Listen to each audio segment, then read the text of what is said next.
that you are now is such a blessing. So this poem is entitled, Sometimes I Pretend Like I Will Actually Grow Up.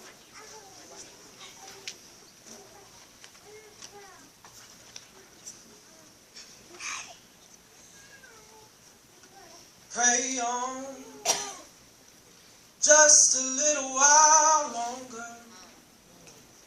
Pray on just a little while longer.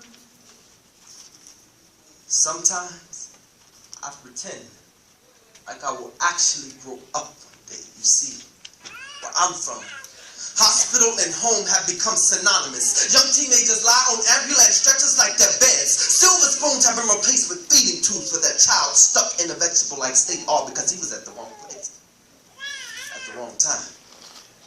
18-year-old birthday girl just trying to chill at a kickback. Shot in the head for no reason. That paralysis got her in a state where she can't even kick back, all because she was at the wrong place at the wrong time. High school single, 3.5 GPA, in line for a full ride scholarship for basketball. The next Michael Jordan, they say. Or not. Murdered on the schoolyard, now forced to face the realization that basketball goals aren't the only things being shot, all because he was at the wrong place at the wrong time. Sometimes I pretend like I will actually grow up one day, you see. Nowadays, all of our hopes and dreams are boxed up and sent down 6 generations under the solid ground of Christ they were built on. Our once ambitious minds have no longer aspired to become more, yet have become mediocre, so much that the only reading we comprehend is our homeboy's name on the praise. We no longer adhere to the knowledge coming out of our teacher's mouth because we're more concerned about the wonders God created under her blouse. Finding guns has become more convenient than finding the church house. Sometimes I pretend like I will actually grow up one day, you see. Technology has deprived us of our dedication because the call of duty to our Xbox has become our biggest aspiration. WWE now stands for walking without education. Sometimes like I will actually grow up one day. See, my generation has fallen victim to the unending cycle of retaliation in a world where victims retaliate, making more victims to retaliate, making more victims to retaliate. This has to stop. These bullets that go pop and innocent bodies that drop. There will not always be another tick tock and a clock. Ask Vernon Scott Jr.'s mother if you don't believe me. Sometimes I pretend like I will actually grow up one day. Ask Jeremy Thomas's father if you still ain't hear me. Sometimes I pretend like I will actually grow up one day, and it's funny.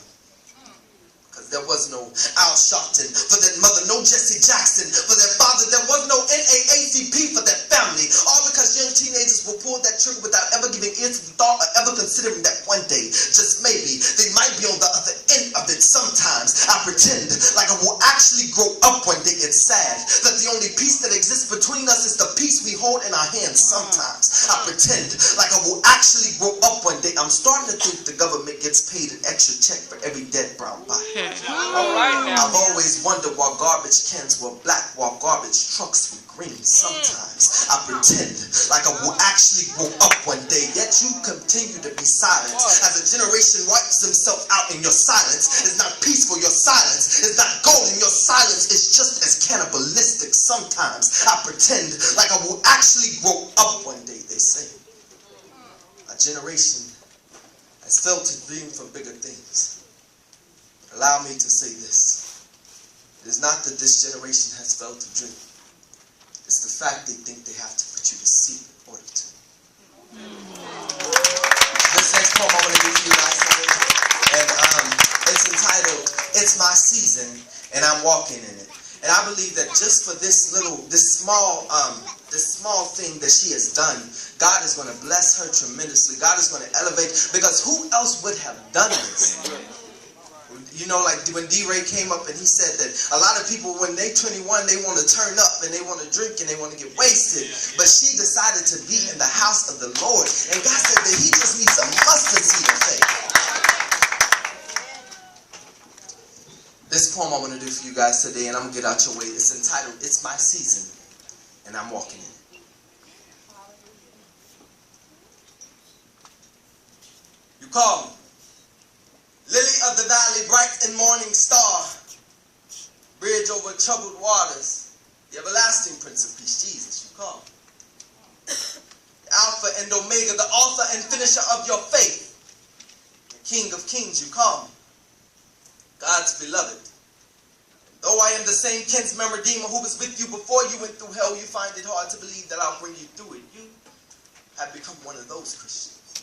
Those Christians who are too busy making Ishmaels because they don't want to wait for Isaac. Those Christians who will walk into someone else's winter because they can't stand the heat of the summer God ordained for them to go through. Those Christians who miss opportunities to walk into their season because they're dressed up in a tank top and looks like work. Those Christians who get offended with God because he didn't answer their prayers. In reality, they were praying, God bless me, but I still want my dirt.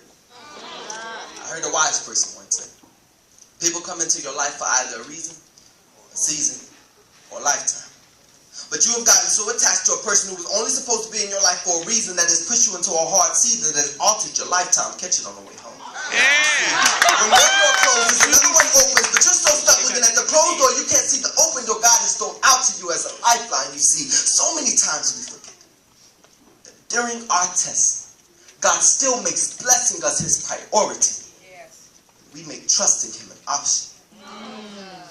So you ask her, how does she smile when all hell is broke loose? You wonder why she doesn't look like what she's been through. You are amazed how she kept the faith though her friends were decreasing. She smiles because God was pushing her into her new season. So take hold of your season. Walk in your season. Claim your season, because there are 5 things you cannot recover in this lifetime. 1, memories after they're gone. 2, time after you've lost it. 3, bridges after you've burned them. 4, trust after you've lost it. 5, your season after it's gone. So take hold of your season and walk in it. Again, my name is Demerick Ross.